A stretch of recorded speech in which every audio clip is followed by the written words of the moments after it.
श्री स्वामी समर्थ. तर उद्या गुढीपाडवा होता आणि आज अमावस्यासुद्धा, त्यासाठी सकाळी सकाळी नवीन वस्त्रच आज टाकून घेतलं, जेणेकरून उद्या काही गडबड होणार नाही.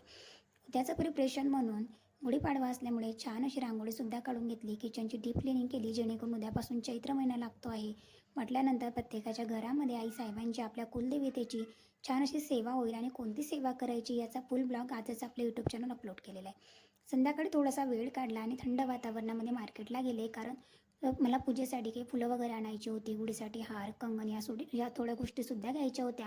आणि संध्याकाळचं वातावरण अगदी छान आणि थंडगार असतं. मार्केटला बघा इतकी सारी गर्दी. गावाकडे मोफत मिळणारा निंबाचा पाला मात्र ते 10 रुपयाला मिळत होता म्हटल्यावर मी तर अजिबात घेतला नाही. आणि घरी आले आणि आईसाहेबांसाठी उद्या गुढीपाडवा असल्यामुळे छान असं गजरासुद्धा आणलेला होता, जेणेकरून नवीन वर्षाची सुरुवात आणि कलशसुद्धा मला नवीन भरायचा आहे.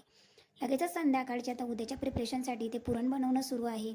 लसूणसुद्धा सोलून झालेला होता, थोडासा बाकी आहे. आणि दूध बनवत बनवत इथे आता संध्याकाळचा असा गोड असा शेवट केला. स्वयंपाकामध्ये आज मात्र शॉर्टकटच मारला आणि छान अशी खिचडी बनवली. असं संपवला मी आमचा आजचा दिवस. बाय.